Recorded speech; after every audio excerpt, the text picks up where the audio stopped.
Tov Beshem Hashem Naaseh Venatzliach Be'ezrat Hashem. On est aujourd'hui, comme vous le savez, le mercredi 28 du mois d'octobre, déjà le 10 du mois de Cheshvan. Et Be'ezrat Hashem, c'est bientôt donc la Iloula de Rachel Imenu, Aléa Shalom. Donc on va dire quelques mots, plus ou moins improvisés, de ce que j'ai pu étudier sur cette grande, exceptionnelle, je dirais, femme, Be'ezrat Hashem. Je suis racheté par Nathanael Hassan, pour une très bonne parnassa, pour son épouse réussite, Ahava Ve'arva Shem Berut, Jessica Zira Bat Zohar, et qui on souhaite, Bezrat Hashem, tous les bonheurs du monde, une grande atzlacha, beaucoup d'enfants, beaucoup de parnassa, beaucoup de santé, surtout une grande geoula et beaucoup de Torah, beaucoup de mitzvot ou maasim tovim, Bezrat Hashem Barach, ainsi que pour vous tous, pour tous ceux qui nous regardent, pour tous ceux qui, Bezrat Hashem, sont avec nous, nous soutiennent, tous les gens qui sont malades, Refoua Shlema du peuple d'Israël, partout où vous êtes, Bezrat Hashem, grande Achlama Meira, et nous, Nishmat Kol Mete Israël, on les a déjà cités, donc on avance directement dans cette petite parenthèse en l'honneur de Rachel Imenu. Vous savez qu'il y a eu 4 matriarches qui toutes ont été plus qu'exceptionnelles et qui représentent le Yudke Vavke, pour chacune d'entre elles, Sarah, dont la Gemara dans Masechet Megillah nous dit qu'elle ressemblait, on dirait, un singe à côté de Ève, mais la Gemara nous dit que toutes les autres femmes après Sarah ressemblaient à des singes à côté de Sarah.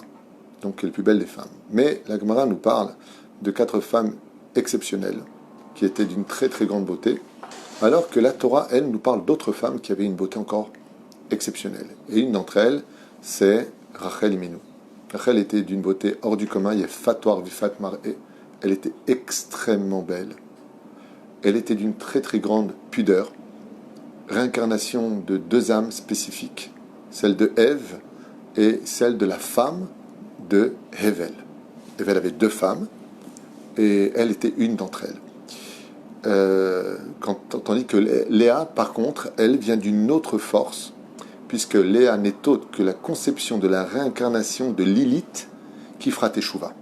C'est-à-dire que même dans les forces du mal, il y a toujours une pointe de bien, et cette pointe de bien va revenir au monde sous le nom de Léa, et au niveau de sa réincarnation, elle est aussi l'âme de la 2e femme de Hevel. Mais on va parler maintenant donc de Rachel. Rachel est la cadette, donc il y a l'aînée, Léa, la cadette, il y aurait les demi-sœurs, il y en a qui disent que c'est les demi-sœurs Zilpa et Bila, il y en a qui disent que pas du tout, ce sont des servantes qui ont été vraiment mises au service de ces 2 grandes femmes, qui sont les filles, en d'autres termes, de Lavan, et qui avaient pour grand-père Bethuel. C'est au niveau de la famille, ça fait un peu peur.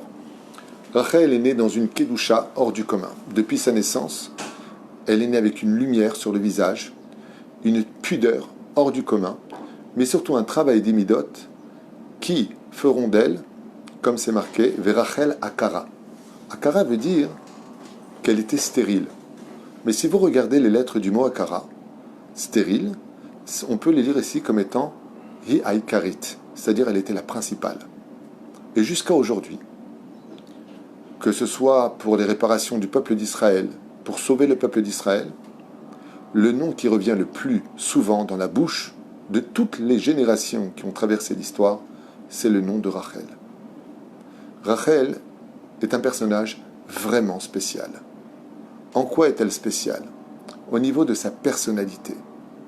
Le travail des midot qu'a fait Rachel sur elle, on pourrait presque dire qu'elle dépasse tout le monde. Hi akarat bait. À un tel point que si Sarah et Rivka, qui ne sont pas moins que Rachel bien sûr, sont les fondatrices de la nation juive, eh bien il ne faudra pas oublier que Rachel est la mère principale des matriarches. Elle vient s'imposer par son extrême humilité comme étant Akarat Bait Mamash. C'est elle qui sera d'une certaine façon le pilier principal de la nation d'Israël pour toutes les générations. Alors qui est Rachel? Rachel, vous savez que c'est un nom qui n'est pas spécialement conseillé à la base, c'est un nom qui n'est pas facile à porter. Il y en a qui disent que Resh Het Lamed Rachel, c'est les initiales de Rahamana Litzlan, que Dieu nous aide. Ça veut dire que c'est un nom qui demande beaucoup d'aide divine. Beaucoup c'est un bon nom. Une fille qui s'appelle Rachel, je porte un nom dur. Non, c'est un très bon nom. Vous portez le nom d'une des plus grandes tzadékettes de toute l'histoire de l'humanité. Soyez fiers de porter ce nom. Mais c'est aussi un nom porte-bonheur. Parce que c'est les lettres de Rosh Chodesh La'atzlacha. La réussite depuis le début du mois pour les autres. En général, les filles qui s'appellent Rachel sont très souvent là pour les autres. Ce sont des gens qui se sacrifient beaucoup. Comme le nom Karen aussi. Il y a des noms comme ça. Ils sont plus pour moi, d'autres plus pour les autres. C'est des noms qui sont très spéciaux. Le Ben Ishraï nous dit que la première vertu de Rachel, c'est qu'elle était tellement consciente de la beauté que Dieu lui avait donnée, de la perfection de son visage, de son corps, de sa façon d'être, que quand Rachel, par exemple, sortait, elle était totalement recouverte de plusieurs couches, alors qu'elle n'était pas mariée, de vêtements sur le visage et sur la tête, afin d'être certaine qu'on ne la voit pas. Waouh! Donc ce serait un petit peu trop orgueilleux pour certaines femmes qui appartiennent à certaines sectes en parallèle du judaïsme, qui s'habillent en bleu, comme ça on ne voit plus rien. Tu te prends pour Rachel. Rachel, si elle se couvrait complètement, c'est parce qu'elle était extrêmement belle. Mais toi, quand on ouvre le truc, c'est de l'orgueil de se couvrir complètement. Hein. Tu crois que tu es belle à ce point-là pour te couvrir.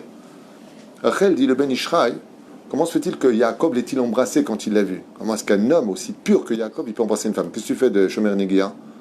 Le Ben Ishraï, il dit qu'à son niveau, c'était pas... Comme ça, il marque le Ben Ishraï. Drachot Ben Ishraï, il dit qu'elle avait tellement de couches d'habits sur elle qu'il l'a embrassé il a embrassé un vêtement. Il n'a pas embrassé elle. Verachel ba'imatson.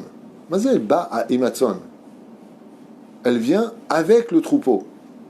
Avec veut dire que Rachel, non seulement elle était pudique, mais à un tel degré qu'on ne pourrait même pas comprendre, tellement elle avait des djellabot sur elle, pour ne pas voir ses formes, tellement elle était parfaite, qu'elle marchait au milieu du troupeau. Elle estimait qu'en marchant au milieu du troupeau avec la tête des animaux autour d'elle, personne ne verrait quoi que ce soit, parce qu'elle était consciente de la gravité de mettre ses photos sur Facebook, sur Twitter, sur tout Instagram. Elle était consciente, Rachel, de la gravité de montrer ses formes parce que ça chauffe les yeux des hommes. Et elle a dit, Chasve Shalom, que moi je sois à 1/2% un obstacle dans la vie d'un homme. Parce que les hommes comparent, des fois de façon consciente, de façon inconsciente. Rachel, il met nous. Alors que si, comme c'est marqué, toutes les femmes qui viendront, c'est comme des singes à côté d'elles au niveau de la beauté. Les plus belles femmes d'Israël se sont toujours préservées, comme Abigail, femme du roi David, beauté hors du commun, comme Esther qui se cachait, comme Sarah et Menou qui se cachait dans la tente. Pourquoi tu te caches? Pourquoi tu ne te montres pas? Photo. L'addiction qu'on dit hier. Les gens sont addicts à la photo pour dire combien ils sont vides à l'intérieur pour pouvoir exister. Je mets des photos, et je mets des photos, et je mets des photos, et je mets des photos. Qu'est-ce que tu fais de ta vie? Pourquoi tu fais ça? À ce point-là, tu n'existes pas. C'est une addiction. C'est de l'avodazara. C'est l'avodazara de sa propre personne. Pourquoi te montrer? Tu veux vivre heureux, vie cachée. Tu n'as pas besoin de te montrer. Rachel Imenu vient nous montrer que tu ne peux pas être le principe fondamental d'un message universel pour l'humanité, pour ton peuple, pour ta descendance, si tu n'es pas pudique. Et pourquoi est-ce qu'elle marche au milieu? Le Ben Ishraï dit parce que si elle avait à se baisser, au moins elle était couverte. Parce que même quand tu te baisses, tu montres une certaine forme. Comme c'est marqué pour Ruth à Moavia. Ruth était extrêmement belle. Comment est-ce que Boaz a remarqué? Quand elle se baissait, elle ne se penchait pas en avant. Elle se mettait accroupie, le dos droit, pour ramasser quelque chose. Comme ça dit Khazal. Comment est-ce que Boaz a vu la valeur de Ruth? Dans sa pudeur. Et la première qualité qu'on puisse apporter à Rachel, Kama etatznu à Rachel. Combien elle était pudique, Rachel. Combien elle n'en avait rien à faire qu'on lui dise t'es belle, t'es la plus belle, comme les femmes qui rêvent de ça toute la journée. C'est un peu légitime quelque part dans le monde dans lequel on vit quand personne ne te voit, personne ne t'existe. Envie d'exister avec tout ce qu'on voit comme ch'touillotte, les stars, toute la journée. Les stars, on finit par se prendre par une star. Qu'est-ce que t'es belle? Ah oui, parce que je suis partie bronzer. C'est là. Aval, si tu savais que tu avais les projecteurs de Dieu sur toi, tu n'aurais pas besoin de chercher le regard des hommes. Et Rachel nous donne ce premier message. Regardez, moi je me suis caché toute ma vie et on ne parle que de moi. Et sachez que de toutes les femmes d'Israël, regardez bien, de toutes les femmes d'Israël, la Iloula, de la plus grande rabbinite de l'histoire du peuple d'Israël, c'est Rachel Eminu. C'est la Iloula la plus fêtée de toutes les femmes d'Israël. Plus que Sarah, plus que Rivka, plus que Léa, plus que Esther Amalka, plus que tout le monde au monde. Pourquoi? Parce qu'aucune femme n'a cherché à autant se cacher dans l'histoire que Rachel Imenu. Et plus tu chercheras à te cacher pour mieux servir Dieu et être une lumière pour les autres sans être un obstacle pour les autres, plus Dieu va te dévoiler. La première qualité de Rachel, c'était sa pudeur. Elle était couverte. Elle avait les cheveux couverts avant même d'être mariée. La deuxième qualité qu'on a vue chez Rachel, c'est combien elle avait une émouna de feu. Impressionnante. Elle doit se marier avec Yaakov. Yaakov travaille 7 ans pour elle. Son père la prend de côté et lui dit « Il est hors de question que tu te maries avec Yaakov avant que ta sœur se marie. » Lavan était un grand rachat. Ses calculs étaient bien au-delà de marier l'aînée avant la cadette. Ses calculs étaient de renverser, car il connaissait la valeur de ses filles. Et il ne voulait surtout pas que Rachel et Léa se marient avec 2 hommes différents, car c'est la femme qui fait le couple, c'est la femme qui fait l'homme. Si Rachel était mariée avec Yaakov, et Léa se serait mariée avec n'importe qui, elle lui aurait fait faire tchouva, il y aurait eu 2 Yaakov sur terre. Donc qu'est-ce qu'a voulu Lavan? Il a dit non, pas du tout. Comme vous êtes 2 grandes tzadékettes, vous vous mariez avec un seul homme. Comme lui, il est déjà tzaddik, vous n'aurez rien changé chez lui. En d'autres termes, vous n'apporterez aucun avantage au monde. Car Isha Bona, Isha Oreset. Regardez comme les calculs étaient malicieux. Le Ben Ishra va plus loin. Et il dit, pourquoi est-ce que Lavan il a voulu marquer Dafka, Léa, avant Rachel? Parce que Rachel était tellement élevée qu'elle représentait les lettres de Yudke. Et Léa représentait les lettres de Vavke. Ce qui fait que si Yaakov avait épousé d'abord Rachel et ensuite Léa, il aurait apporté tout de suite la Géoula. Yudke Bevavke, il aurait réparé le monde, qui est Adal Kessia, Milhama Ba'amalek. Qu'est-ce qu'a fait Lavan? Il a dit, je vais repousser la Géoula en 2020. Qu'est-ce qu'il a fait? Amen. Qu'est-ce qu'il a fait? Il a donné Léa avant Rachel. Il a donné Vavke avant Yudke. Il a inversé les lettres de Dieu. Comme vous le savez, dans les mois de l'année, le tétragramme change de lettres. Quand est-ce que c'est Yudke Vavke? Au mois de Nissan. C'est pour ça qu'on ne fait pas les Tachanonim entre autres, c'est un mois de fête, c'est le mois de la libération. Parce que le tétragramme, pendant le mois de Nissan, s'écrit comme il doit être écrit complètement, Yudke Vavke. Qu'est-ce qu'il a fait lui? Pendant le mois de Nissan, il a donné Vavke Yudke. Il a empêché la Géoula de venir. C'est pour ça qu'on dit, le soir de la Gadat Pessah, Velavan Ratzal Akor et Akol. Il a voulu déraciner le tout. Comment il a fait? Il a donné Léa avant Rachel. Mais si Rachel avait été d'abord sa première épouse et Léa ensuite, Nigmar, ça aurait été la Géoula, Yaakov aurait été le Mashiach. Mais Lavan, il a su quoi faire. Maintenant, imaginez un petit peu, chers amis, sincèrement. Écoutez, mesdames, c'est votre mariage. Vous allez épouser l'homme de votre vie. Un homme qui est réellement la bombe spirituelle, le cœur, la renommée. Il n'y a pas. On parle de Yaakov Avinu, le préféré des 3 Avot de Dieu. Abahir Sheba Avot, il s'appelle. Celui que Dieu va choisir pour devenir le père des 12 tribus et du peuple d'Israël. Okay? Vous attendez ces 7 années. Vous préservez. Le jour même de votre mariage, pas la veille, alors que vous sortez votre robe blanche pour aller vous marier, votre père intervient et il dit, ta sœur Léa va prendre ta place. Et qu'est-ce que répond, je vous en supplie, Rachel? Oui, papa. S'il dit, non, vous n'avez pas réalisé qui est Rachel, je répète. Rachel ne dit pas à papa, pourquoi? Papa, ça va pas, papa a parlé. Ok. Il faut que tu ne dises rien à Yaakov.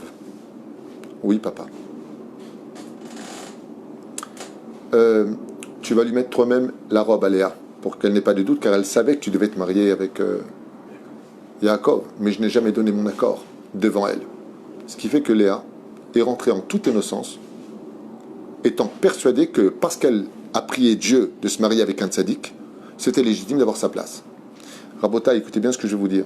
Chazal dit que Rachel n'a jamais dit à Léa que c'était son mariage. Où est-ce que c'est marqué dans le texte de la Torah? Plus tard, quand Léa va se fâcher avec sa sœur pour les mandragores, en disant, dis-moi, t'es venu me voler mon mari? Mais comment tu oses parler, Léa, à ta sœur en disant, t'es venu me voler mon mari, alors que c'est elle qui t'a laissé sa place? De là, tu as une preuve dans la Torah que Léa n'était pas au courant. Qu'en réalité, ce soir-là, c'était le mariage de sa sœur. Mais pourtant, Yaakov avait donné des signes à Léa, à Rachel. Il lui a dit, écoute, ton père c'est un arnaqueur. Je suis certain qu'il va me changer encore les choses, il risque de mettre ta sœur. Alors je vais te donner 3 signes. Hana, le hinna. Qu'est-ce que c'est hinna? Het, nun, he. Het, hala, nun, nida, he, adlakat nerot. C'est les 3 femmes de la femme, les 3 mitzvot de la femme. Comme ça, quand je vais te poser la question, tu vas me donner ces 3 mitzvot de la Torah et je saurai que c'est toi. Il y en a qui disent qu'il lui a rajouté encore 3 signes al-pi Kabbalah. C'est quoi ces 3 signes? Il lui dit, quand on sera ensemble, je ne vais pas parler avec toi, mais je te demanderai de me faire les 3 signes. C'est quoi les 3 signes? Ceux du Kohen. Le Kohen, quand il faisait l'azot, l'azot est le sang, l'asperger le sang, il devait le mettre Nuchausen, à Yémani, sur le lobe de l'oreille droite, le pouce de la main droite et le pouce du pied droit. Pourquoi? Les Chachamim, ils disent, parce que ce sont les 3 endroits du Yetzer Hara. Le lobe de l'oreille droite, le pouce ici de la main droite et le pouce du pied droit, c'est le Mishkan du Yetzer Hara. Donc, qu'est-ce que faisait le Kohen Gadol pour atténuer la débauche qui chas shalom l'envie sexuelle? En mettant le sang là-bas, il atténuait complètement ses envies animales. Comme Yaakov voulait servir Dieu, les Shem Shamaim, et de ne pas avoir d'acte animal en lui, il a demandé à Rachel, nous disant, je vais te livrer un secret, caresse-moi le lobe, le pouce et le pouce du pied. Voilà ce que dit Rabbi Yehuda Ptaya dans son Minkrat Yehuda. Il dit c'est les 3 simanim. 3 al-pipshat, 3 al-pisod. Qu'est-ce que fait maintenant Rachel? Elle ne veut pas dire à sa sœur, tu sais, ma sœur, pourquoi tu ne lui dis pas? N'importe quelle femme au monde aurait dit à sa sœur, hey, tu sais que je te fais une tova à vie, c'est mon mariage, et toi tu prends ma place. Qu'est-ce que fait Rachel? Elle pleure pas. Elle est heureuse pour sa sœur. Elle n'est pas jalouse. Elle est heureuse pour sa sœur. Elle lui a dit, tu te rends compte, ma sœur, tes prières ont été enfin reçues par Dieu, tu vas épouser le tzaddik. Combien Dieu il t'aime. Reprends confiance, ça y est, tu ne te marieras pas avec Esav. Et pendant qu'elle était en train, Rachel, de mettre la robe à sa sœur, écoutez bien, elle lui parle d'Alachot. Et de quoi elle lui parle comme Alacha? De ce que lui a appris Yaakov.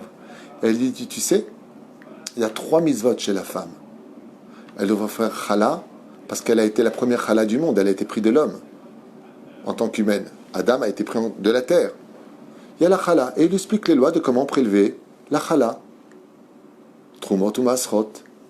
Ensuite, elle lui dit, tu sais, je vais t'expliquer pendant que tu mets ta robe, ma chère sœur, les lois de la nida. Une femme, quand elle aura ses écoulements, deviendra impure, entre 4 et 5 jours, ça dépend des opinions de la halakha. On va vous dire 4 jours si c'est fini. Puis 7 jours de pureté. Ensuite, elle ira au mikvé se tremper, rentrera chez son mari, lui dira, je me suis trempée. Et puis, il y a les bougies allumées de Shabbat, Zachor Veshamor. La femme, à l'entrée de Shabbat, devra toujours allumer 2 bougies, avec amour et engouement pour Hachem, de raviver les lumières du monde. Et puis, tu sais, chez l'homme, il y a 3 points qui sont sensibles. Quand une femme va avec son mari, lui dit-elle, à son niveau à eux, pas à notre niveau à nous. Hein? Imagine, la femme ce soir, elle vient chez son mari, lui caresse l'oreille, qu'est-ce que tu fais? On parle de Yaakov Avinu. Okay? Ce qui fait que le mariage, c'est pas très bien. Mais il y a une question qui se pose. Comment se fait-il que s'il y a eu le mariage, il y avait Rachel dans le mariage, Yaakov, donc il aurait pu distinguer que Rachel, elle est en face de lui, non, avec la robe de mariée. Qu'est-ce qu'a fait Rachel? Elle s'est mise de côté pendant tout le mariage. Et elle s'est cachée pour que Yaakov ne la voie surtout pas. De peur qu'il réalise et qu'il humilie sa sœur en public. Qui es-tu toi avec la robe puisque Rachel est là-bas? Vous vous rendez compte de ce que vous entendez? C'est le mariage de Rachel. C'est elle qui maquille sa sœur. C'est elle qui habille sa sœur. C'est elle qui lui donne les simanim. Et il y en a qui disent que comme Rachel avait une voix plus fine que celle de sa sœur, Léa, elle lui a dit, Léa, mais c'est très bien ce que tu viens de dire. Mais si tu pars de l'opinion que Léa était au courant que c'était vraiment le mariage de sa sœur, il y en a qui disent que Rachel s'est mise sous le lit. Et que quand Yaakov lui a posé la question, Rachel a répondu. Il y en a qui disent que c'était pas comme ça, il y en a qui disent que c'est comme ça. Shivim Panim la Torah. Quand après elle s'est mariée avec Rachel, Léa est tout de suite tombée enceinte et va donner son premier fils, Réhouven. Shimon. Vous vous rendez compte? Non, Lévi. Yehuda. Les servantes vont mettre au monde des enfants. Rachel est oubliée. Elle est mise de côté. Écoutez bien la phrase que va dire Rachel. Imlo avalibanim qui meta anochi. Si tu m'apportes pas des enfants, elle lui dit, je suis morte. Et Yaakov se met en colère contre elle. Et il lui dit, Atahat Elokim anochi. Est-ce que je suis à Jérusalem pour prier Dieu? Tu sais pas que je suis entouré d'Avodah Zarah ici? Ma prière, elle a du mal à passer. Et puis si Dieu ne te donne pas d'enfants, qu'est-ce que tu veux chez moi? Rachel lui dit, mais t'as pas compris. Je suis venu au monde pour apporter des enfants. Je veux être un des maillons de l'histoire. Rachel Imenu aléa Shalom aura pour bonheur d'apporter 2 fils qui marqueront l'histoire de façon incroyable. Yosef, de sortir le Mashiach ben Yosef, et Binyamin, sur lequel sera construit le territoire du Beth Amikdash. Le Beth Amikdash sur le territoire de Binyamin, pardon. Le pire, c'est que Rachel Imenu mourra à l'âge de 34 ans. Le jour de l'accouchement de Binyamin, elle donnera son âme au Créateur du monde. Pas une fois, on voit Rachel mal agir. Pas une fois, on la voit se plaindre, si ce n'est que pour une seule chose. Elle dit, Yaakov, t'es un tzaddik. Ma servante, elle a eu un enfant. Ma servante. Elle a apporté une des 12 tribus. La servante de ma sœur a eu des 12 tribus. Là, je te parle, pas parce que je veux me plaindre, parce que j'ai vraiment mal. À ce point-là, je ne mérite pas d'avoir au moins un enfant, elle lui dit. Est-ce que je peux prier? Et qu'est-ce que fait Yaakov? Au lieu de consoler sa femme, il dit, dis-moi, puisque je suis en Israël pour prier Dieu, tu sais pas qu'une femme qui est stérile en galoute, ben, il faut qu'on monte en Israël pour que je puisse vraiment prier pour elle, pour qu'elle ait des enfants. Atachat Elokim anochi, comme ça dit le Sefer Imrechen. Il lui a dit, est-ce que je suis Keilou? Comme c'est marqué dans Ketubot Kufyud, Amoud Aleph, Amoud Bet, pardon, en bas. Il est marqué, Kol Adar Bechutz Laretz Kilo Ved Avodah Zara. Celui qui vit en Chutz Laretz, c'est comme si qu'il faisait Avodah Zara. Est-ce que je peux prier ici? Ah, d'accord, mais t'es le tzaddik, va dans une synagogue, c'est comme si c'était en Israël, dit Zohar Kadosh. Tout celui qui rentre en Galou dans une synagogue, Keilou Nichnas Beret Israël. Donc va à la synagogue, va prier. Qu'est-ce qu'il fait Yaakov? Il lui dit, moi, elle est où ta émouna, toi? Si Dieu ne t'a pas donné, en quoi ça te dérange? Et Rachel, après ça, on n'entend plus rien dire. Elle lui a dit à son mari, tu as raison, j'ai mal agi.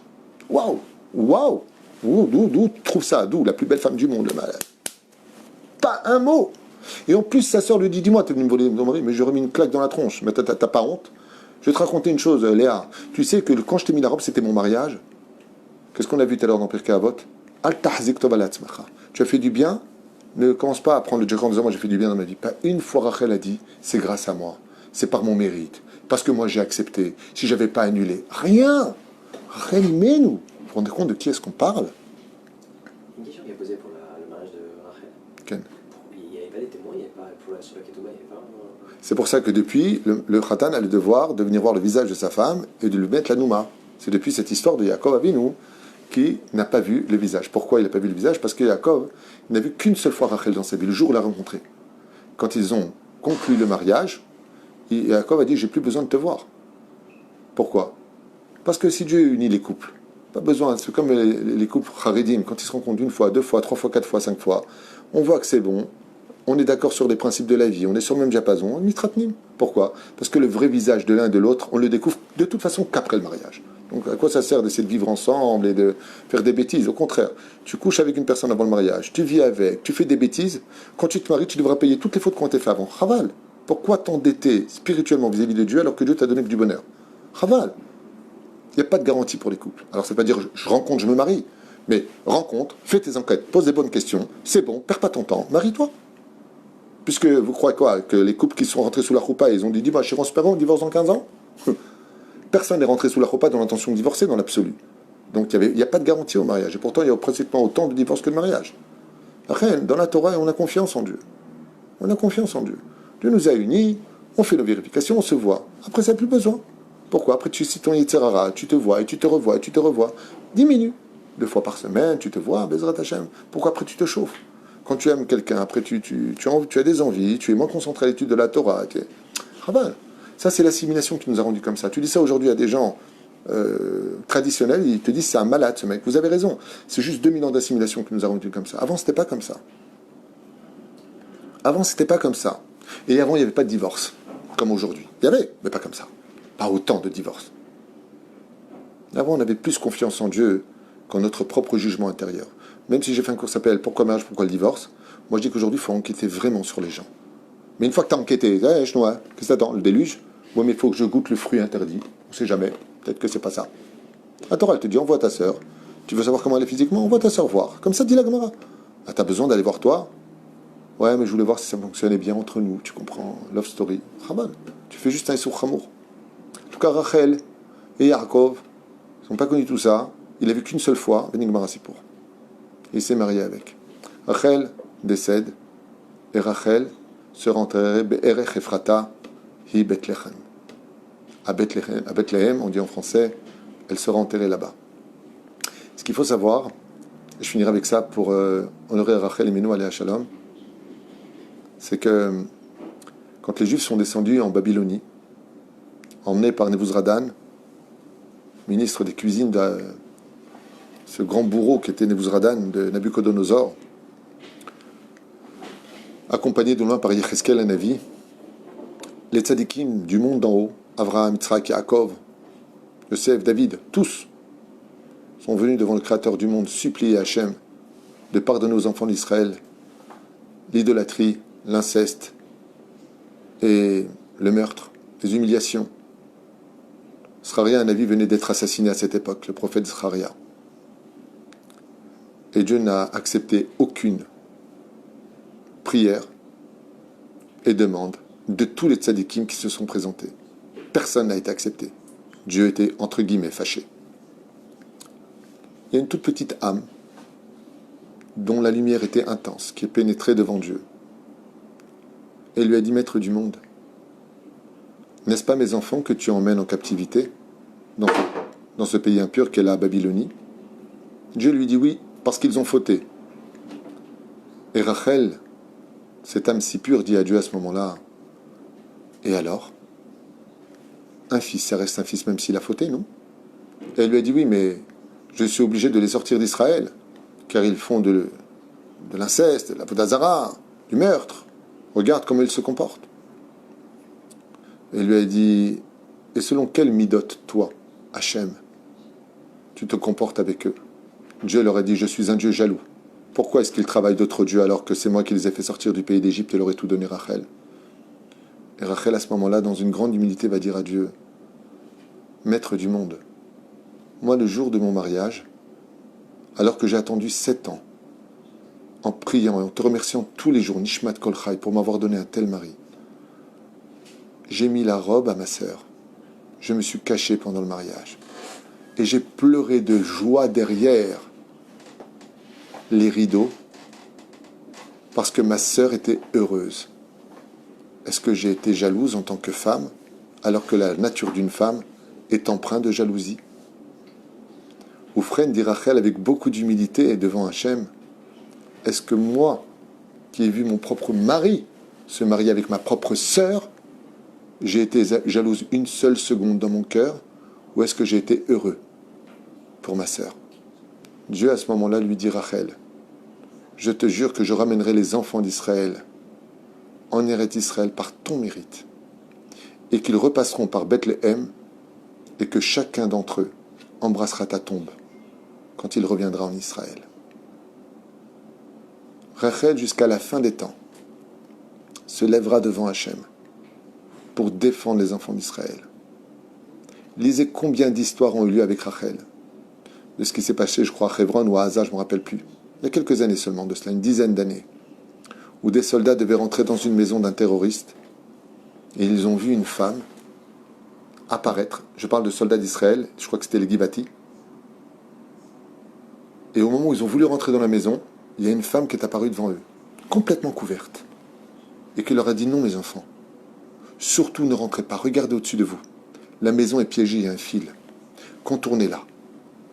Cette femme, devant plusieurs soldats israéliens, contourne la maison et prend à droite. Ils sont juste derrière. Quand ils arrivent à 2 mètres derrière, elle a disparu. Il y en a un parmi les soldats qui a témoigné, qui lui dit, vous êtes qui? Elle leur a dit, je m'appelle Rachel Imenu. Et devant leurs yeux, elle a disparu. Qu'est-ce qu'ont fait les soldats? Ils ont regardé en haut. Effectivement, il y avait un fil. S'ils étaient rentrés, ça aurait déclenché une bombe qui les aurait tous tués. Rachel intervient à chaque génération. Grâce au fait qu'elle se soit cachée toute sa vie, aujourd'hui Dieu la dévoile. Et Saïloula n'est ignoré d'aucune femme d'Israël, et tout le monde se rappellera toute sa vie de combien Rachel était belle, combien elle était pure, combien elle a laissé tomber, combien elle est restée transparente aux humiliations de la vie, combien elle est restée transparente à toutes les difficultés qui ont tapé à sa porte. Toujours avec le sourire, et sa seule inquiétude aura été d'apporter des enfants juifs au monde. Vous savez pourquoi? Parce que Rachel, quand elle a voulu avoir des enfants, c'était pour dire à Hachem, regarde Hachem, ce que tu m'as donné, c'est pour toi que j'ai fait. Yosef, Hatzadik, Binyamin pour ton Beth Amikdash. Yosef pour apporter la rédemption du Mashiach ben David, et Binyamin pour que tu puisses, toi, Hachem, construire ta maison sur son territoire. Tout ce que j'ai fait, je ne l'ai fait qu'en ton honneur, Hachem. Elle est restée transparente à la douleur, parce que Rachel Imenu n'a jamais travaillé pour elle. Tout pour Dieu. Zaya Koar chez Rachel Imenu. Je pourrais encore continuer des heures et des heures à vous raconter plein de choses sur cette femme extraordinaire. Mais, Bezrat Hashem, je nisquais au moins de retenir une chose de Rachel, c'est que nous qui sommes beaucoup moins beaux qu'elle, combien, si Rachel était présente aujourd'hui parmi vous à la maison, vous seriez heureuses, vous les femmes d'Israël. Alors sachez que Rachel Imenu, la première chose qu'elle vous dirait devant vous, c'est ma fille, pourquoi tu mets pas une fleur sur ton WhatsApp? Pourquoi tu mets des photos de toi? Pourquoi tu te montres sur Facebook, Instagram et Collegram, je sais pas quoi? Pourquoi tu cherches tellement à te montrer? Pourquoi tu danses avec des hommes dans les mariages? Si vous avez Rachel Imenu qui viendrait à votre mariage, en son honneur, vous ne sépareriez pas. Vous savez que si le mariage n'était pas séparé, aucune des matriarches ne viendrait à ce mariage. Et la personne dirait fanatique, pas fanatique. Tout le monde dirait, vous savez qui vient à mon mariage? Rachel Imenu aléa shalom. Rachel Imenu vient à mon mariage. Mais Rachel ne serait jamais venue dans un mariage où les femmes se seraient mises à danser avec les hommes, où les femmes seraient en décolleté. Jamais elle serait venue.